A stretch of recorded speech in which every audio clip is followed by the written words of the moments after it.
Kristanos! Ay mo ako! Kristanos!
Good day to our DepEd family, especially to our teachers and teacher broadcasters watching this episode.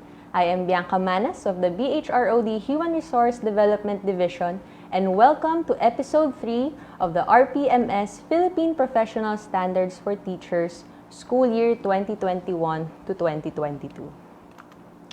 So in the previous episodes, we were able to talk about first, the PPST-based RPMS throughout the years. And second, we took an in-depth look into the 18 PPST indicators for both proficient and highly proficient teachers and teacher broadcasters. For this episode, we will focus on first, the support materials on the Rpms-Ppst, and then second, your frequently asked questions for the PPST implementation. Specifically, below are the following objectives for this episode. So again, first, we will discuss the different tools that are available which were attached to DM4 Series 2022, specifically the Classroom Observation Tool, the Self-Assessment Tool, and the Teacher Reflection Form. We will also tackle the most commonly asked implementation questions on the PPST, and finally, our ways forward. So what's next after this cycle? What's next after this school year for the RPMS for teachers? So I hope all of you that are watching, you are ready to take note, sit down, and listen to what I will present to you in the next few slides. So first, we will talk about the Rpms-Ppst supplementary tools for school year 2021-2022. And starting off, as you can see on your screen, we have discussed these in detail in the past episode 2. Here are the Rpms-Ppst tools for the highly proficient and proficient teachers.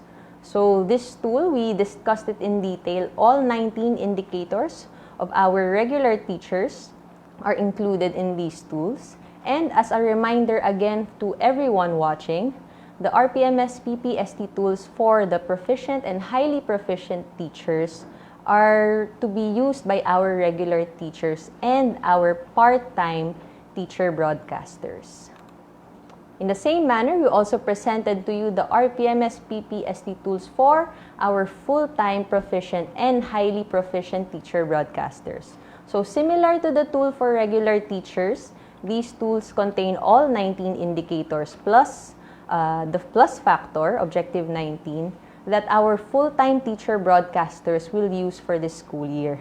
And again, even though we have part-time teacher broadcasters in the field, this tool again is specifically for our full-time teacher broadcasters or those that have official special orders or reassignment orders. Next of our tools is the Classroom Observation Tool or the Rpms Rubric. So in episode 2, whether it was the discussion on the regular teachers or our teacher broadcasters, the COT Rpms Rubric was briefly explained, sampling it with a few of our indicators. So this rubric contains the performance continuum for each career stage. Specifically for our teachers 1 to 3, your performance continuum will cover levels 3 to 7, and the expected attained level for you is at least level 6 or the consolidating level. For our master teachers, so MT 1 to 4, your performance continuum will cover levels 4 to 8, and your expected attained level is at least level 7 integrating. So here on your screen, you will see a sample of our COT rubric. So again, this was explained to you or briefly explained to you in your respective episodes for the regular teachers and the teacher broadcasters. On top of your tool, you will see there the various or the performance continuum levels. Below those levels are the features of practice or the sample scenarios in which teachers will demonstrate a certain level of performance for a certain indicator. And below the tool is a clarifications portion wherein you will find terminologies that will further explain to you the terms that are mentioned in our indicators. So this tool again is mainly used by our raters, but again, if our ratees, our teachers would like to know more or understand better how each indicator should be demonstrated, then you may also refer to this tool. Next is the COT rating sheet. So this form lists all the indicators, specifically the classroom observable indicators in the COT Rpms tool. And this tool is used by the observer or your observers to indicate the rating or level attained in each indicator by the observed teacher or the ratee. For school year 2021 to 2022, there will be only a maximum of 2 classroom observation rating sheets to be submitted. Next tool is the COT observation notes form. This one is used by the observer or observers to take note of their specific observations and comments during the classroom observation. This is the only form that your observer or observers will bring and complete throughout the duration of the classroom observation. Last thing to note, this form serves as the final rating form in case there is only one observer. Next, you have here the COT InterObserver Agreement form, and this is used by observers during their InterObserver Agreement exercise. So this one serves as the final rating form in case of multiple observers, as opposed to the previous form that I showed you, which is only used by a single observer. This one, the InterObserver Agreement form, will be used if you have 2 or more observers present during your observation. So just to note, a reminder to our observers, to arrive at a final rating, each observer discusses and justifies the rating or ratings given to the observed teacher or the ratee.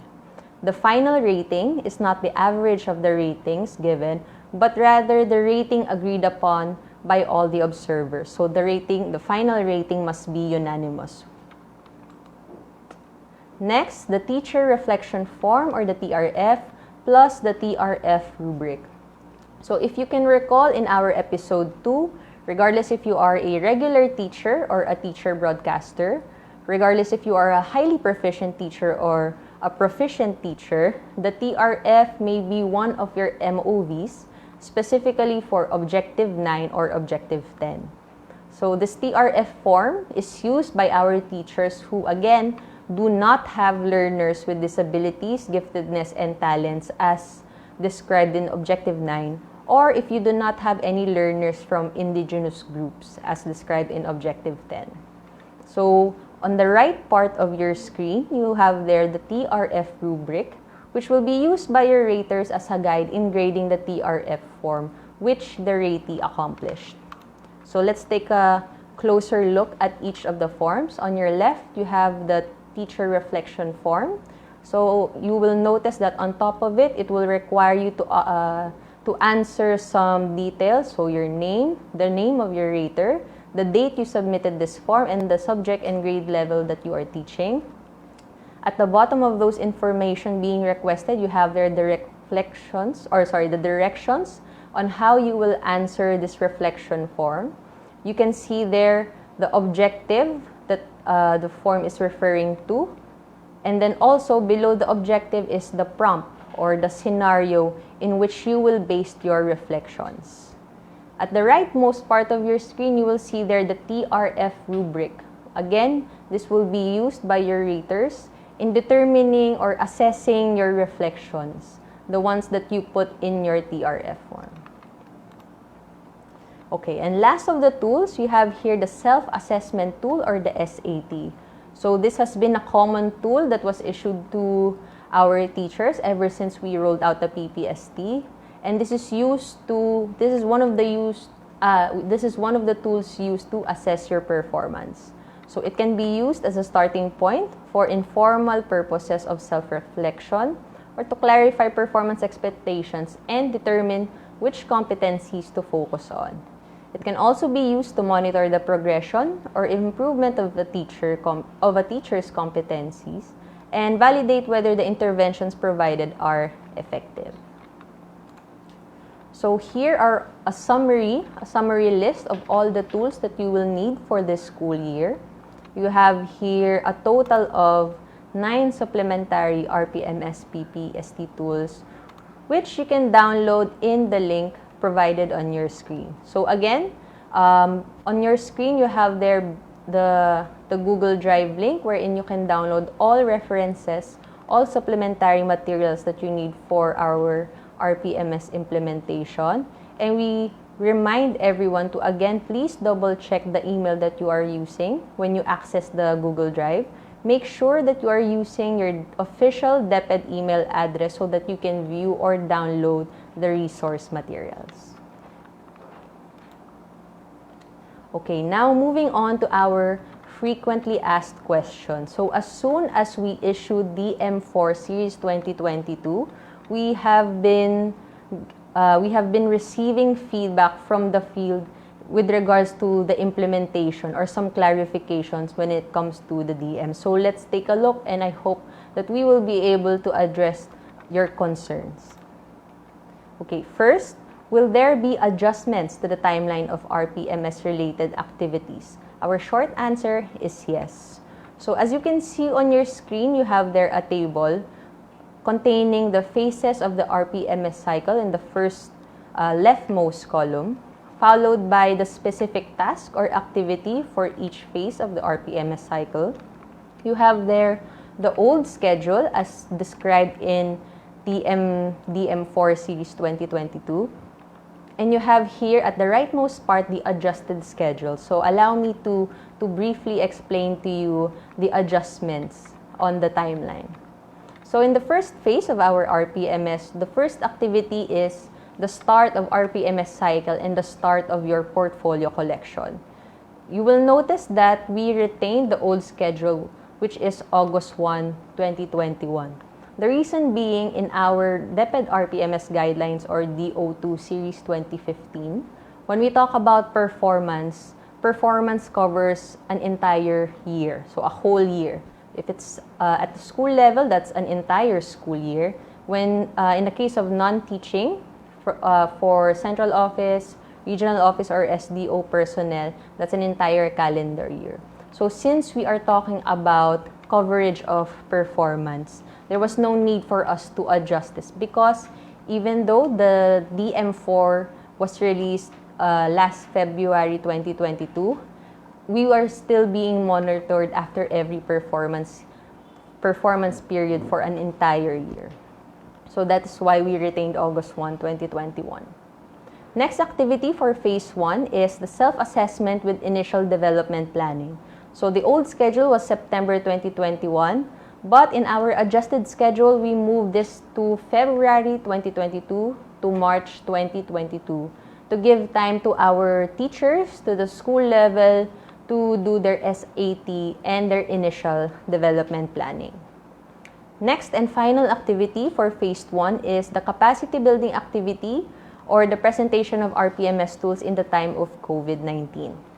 So originally, this was scheduled from September to December 2021, but now the adjusted schedule will be Feb 2022 to March 2022. Again, to allow for flexibility for our teachers to have more time in, or even our RPMS focals to do their respective capacity building activities.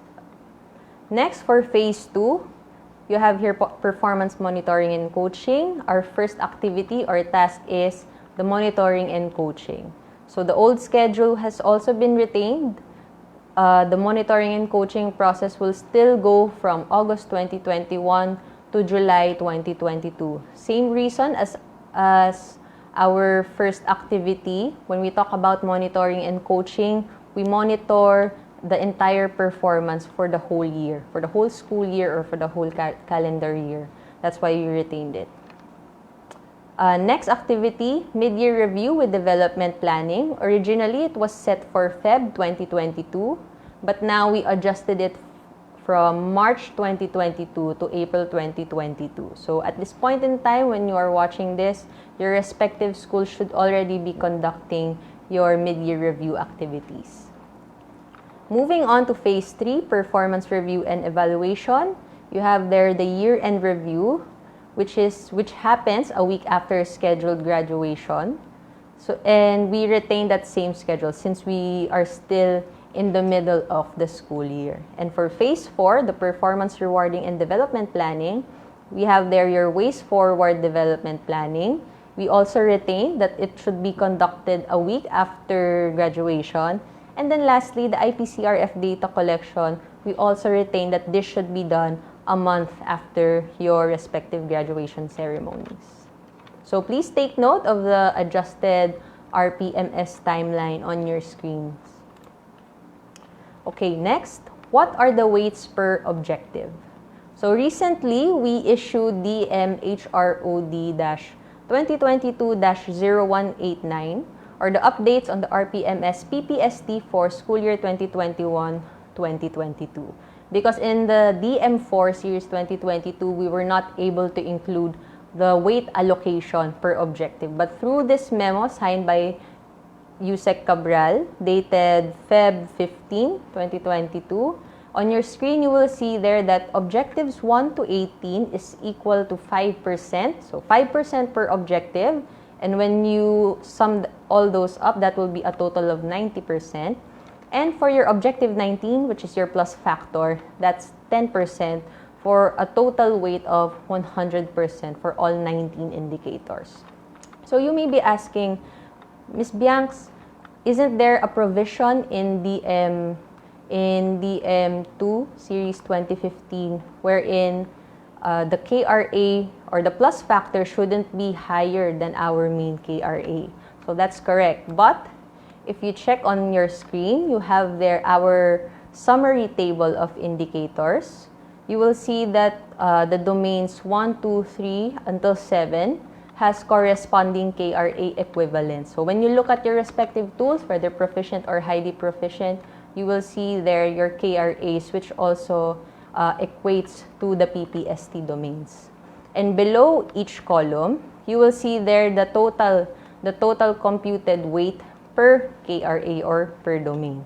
So for example, in KRA1, all those highlighted in blue are the year 3 or the school year 2021-2022 PPST indicators. And if you sum all of those up, that is equivalent to 20%. Your KRA2 or your domain 2, that is equal to 20% as well.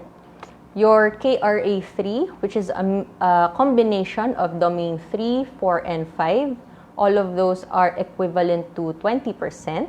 And then your KRA4, a combination of domain 6 and 7, that is 30%. So when you add all of these percentages, that equates to 90%, plus the 10% plus factor, which is objective 19, overall you will have 100% a final rating for your respective IPCRFs. Okay, next question. What tool should part-time teacher broadcasters use? Again, we have reiterated this in episode 1 and 2, but we still feel the need to keep on reiterating it just so to avoid confusion at the school level.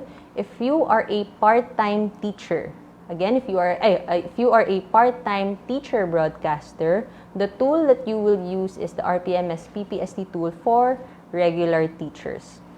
So our full-time teacher broadcasters, they are the only ones that can use our Rpms-Ppst tool for full-time teacher broadcasters. And what separates them from our part-time teachers is their special order or the reassignment order.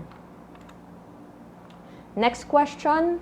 COT1 was conducted prior to the issuance of DM4 Series 2022. Should we redo our COT1? The answer is yes, due to the different set of COIs or classroom observable indicators to be observed for this school year. Nevertheless, only 2 COTs are required for submission. So for the information of our schools, of our raters and ratees who have already conducted their COT1 prior to the release of DM4. I believe it was released sometime around 3rd week or 2nd week of February. If you were able to conduct classroom observation already, then you have to do COT1 because If you use the old indicators, then it wouldn't be applied for this school year. Next, for indicators with set A and set B options, do we need to prepare or present all MOVs? The answer is no. Only prepare or present the MOV applicable to your context. So if you remember, we have objectives 9 and 10 that deals with or focuses on very unique learners. So if in case you do not have the learners that are being asked on those specific indicators, then you will have to opt to submit the other set of MOVs. Next, some indicators have multiple MOVs. Do we need to prepare or present all listed MOVs? Again, the answer is no. So if you recall, or if you can check your own Rpms-Ppst tools, you will see there that we have indicators that have a long laundry list of MOVs. But take note that some of those MOVs correspond to a specific performance indicator. So even if you have all the listed MOVs, you just need to present the one that is equivalent to the highest rating. So we would like to remind our teachers to read through the listed MOVs and performance indicators. Unless otherwise specified, you will only need to submit one MOV. Can my MOVs be in print or digital form? So MOVs, yes, MOVs may be in the form of either print or digital copies. But this will be subject to your agreement with your respective raters. So please take a note of that. Print or digital, as far as our DepEd memorandum is concerned, you may submit any your MOVs in any form. But again, please double check with your rater if they have a uniform type of MOV to submit in your school. Next, who or what will determine the mode of observation, of classroom observation? So the modality adopted by the school will be the priority mode of observation.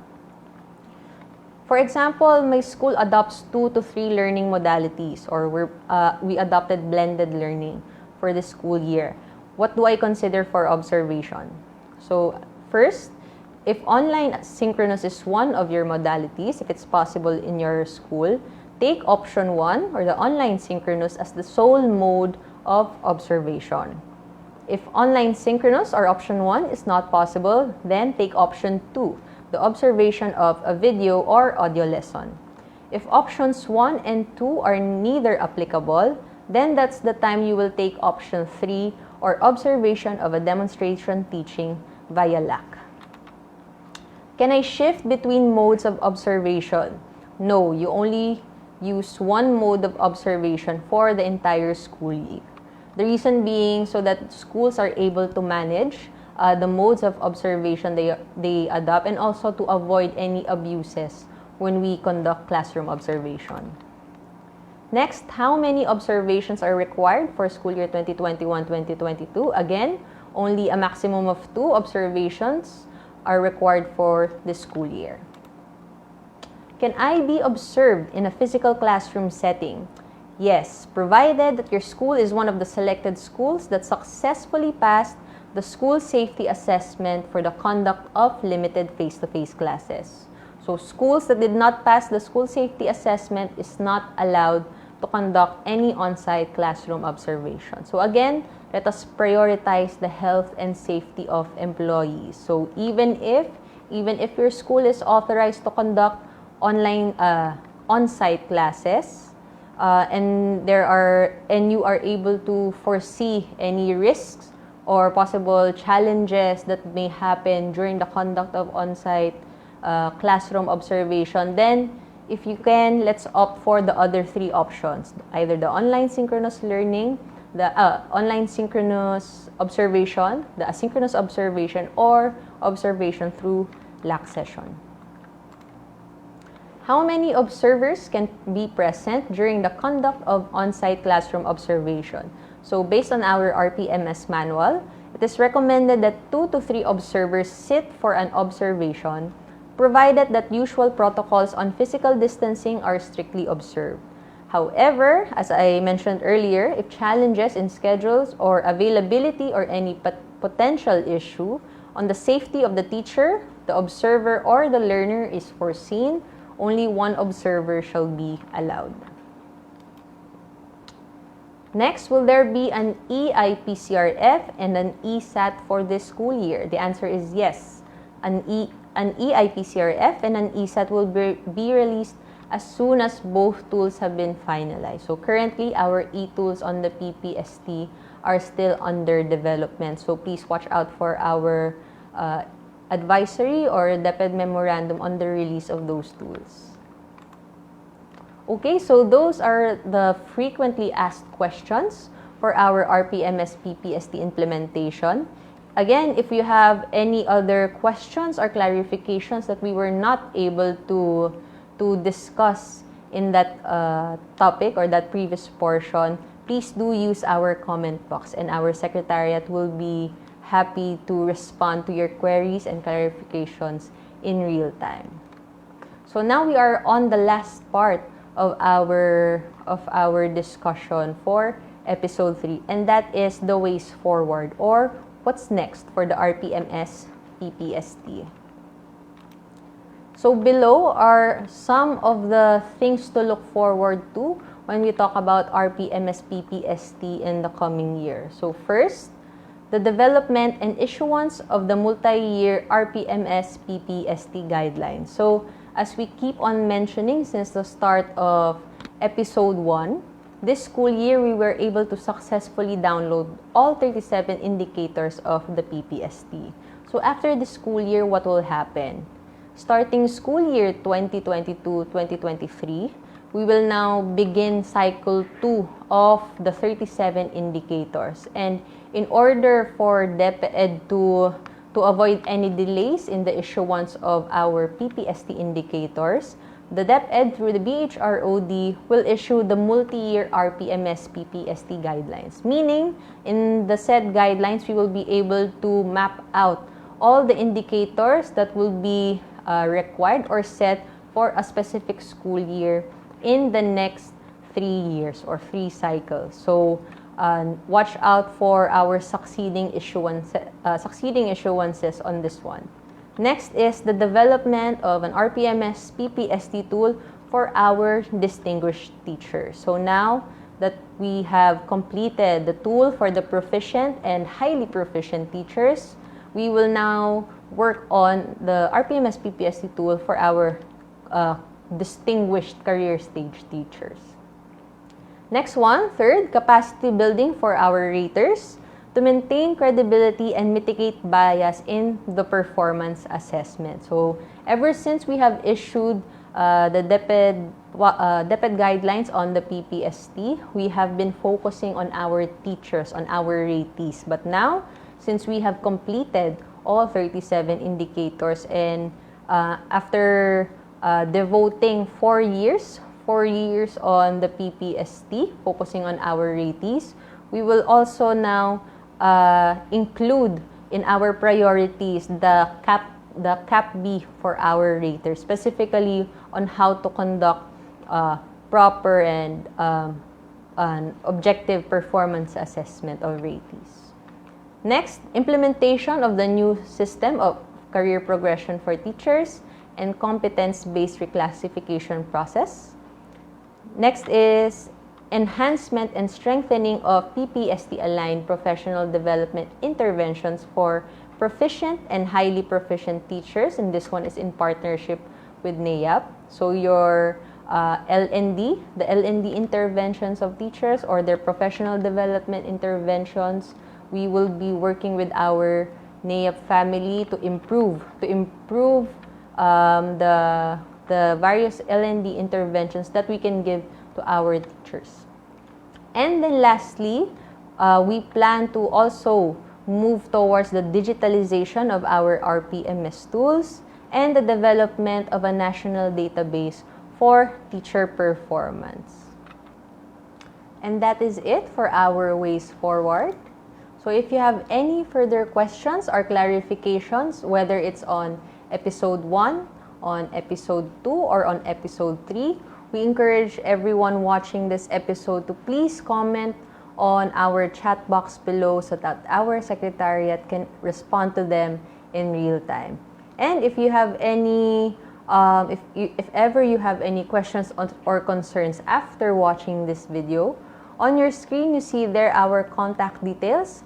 In the BHROD, HRDD, you have there our email or landline, or you may also contact our partners on the development of the PPST, the Philippine Normal University Research Center for Teacher Quality, or the PNURCTQ. So on behalf of BHROD, this is Bianca, and we thank you. We thank you for spending time, for spending your morning or afternoon or even evening in watching our 3 episodes on the Rpms-Ppst, and we hope to see you again in our future activities in BHROD. So thank you to everyone and stay safe. My warmest greetings to all of you, my dear teachers and school heads. The Philippine Professional Standards for Teachers is a commitment of DepEd, a commitment to ensure that graduates of basic education are equipped with the desired values and competencies that will enable them to contribute meaningfully to nation building. And it is also one of our biggest challenges, a challenge that was further magnified by the pandemic. In the past few days, your resource persons have oriented you on the key features and processes of the Rpms-Ppst for this school year. And they have presented and discussed the updates on the Rpms-Ppst indicators, the tools, the processes, and the timelines for school year 2021-2022. The adoption of distance learning, alternative strategies, and now the gradual shift back to face-to-face classes continues to impact teachers in the demonstration of the expected competencies and proficiency levels of the PPST. But as you may have noticed, this year's updates or changes in the Rpms-Ppst are not as extreme as they seem to be. That is because we at the BHROD and our partners from the Research Center for Teacher Quality and select Rpms focals teachers and master teachers from the field ensured that these changes shall not be of any burden to you, but rather help you do what you do best, and that is to teach with quality. And last school year, I already said this when we conducted the national broadcast of the Rpms-Ppst, but I will repeat this again for this year because it is still worth mentioning. As teachers, your only job is to teach and to mold the minds of our future generations. So it is our responsibility at the central office, the regional office, and the schools division offices to ensure that you have the necessary tools and support that you need in order to make you more effective, whether it be inside the classroom or behind a computer screen. So at this point, I'd like to call the attention of all of our teachers in Rpms focals in the field. To our teachers, our ratees, we encourage you to maximize the materials we have provided in our DepEd Memorandum number 4 series of 2022 so that you have a better appreciation and understanding of the requirements of this year's Rpms-Ppst. And this will lead you to improve your existing teaching competencies and strategies to further enhance your teaching practice. And to our raters, the school heads, the master teachers, the education program specialists, please ensure that regular and consistent monitoring and coaching or mentoring and coaching be provided to your teachers. Please mold them into quality teachers who are properly equipped and prepared to take on the roles and functions of a K-12 teacher as defined in our Philippine Professional Standards for teachers. And to all of our RPMS focals, whether you are at the central office, the regional office, or division office level, I'm calling upon all of you to please continue our mission to improve teacher quality by providing the needed support mechanisms and developmental interventions for our teachers. Prior to the release of this orientation videos, we have received numerous information from the field that they have already initiated their own orientation and capacity building activities based on the DepEd Memorandum Number 4 series of 2022. And with that, I'd like to personally commend and congratulate all of you who have taken initiative to inform the respective schools, most especially their teachers. I trust that your resource persons and RPMS focals at the division and school levels are well equipped to orient you on the details of this year's Rpms-Ppst guidelines. At the national level, please ensure that we are working tirelessly on the development of supplementary video materials as well as your electronic tools on the individual performance commitment and review form, or IPCRF, and the self-assessment tool, or the SAT, all of which shall be added to your existing PPST references and resource materials. In the meantime, we at the BHROD will continue to further improve our existing HR systems, not just the RPMS or the results-based performance management systems, but also our recruitment, selection, placement, or RSP, the learning and development, L&D, and the rewards and recognition, or R&R, for our employees, because those are the embedding of the framework for teacher quality, and that's the Philippine professional standards for teachers. Although as one DepEd, our main commitment is to our learners. Please know that at the BHROD, kayo po yun. Kayong mga guro, our teachers, our workforce, where our commitment lies. It is you who we think of whenever we come up with new policies and mechanisms to make sure that you will be the best in what you do, and that is teaching. To our dear teachers, our dear school heads, and the entire DepEd family, it has been 2 years since the pandemic struck our nation, and I'm very happy and proud to see that in the past 2 years, we adopted and came out the other side stronger than before. Everyone here has been a source of strength and hope during these trying times, not just for one another, but for the entire Department of Education as well. All of us in the Department of Education, whether we are at the central office, the regional office, schools division offices, or schools, know that each and every one of us, especially our teachers, serve as our guide and serve as proof of our success in everything that we do for our country, for our learners. And with that, muli, maraming salamat.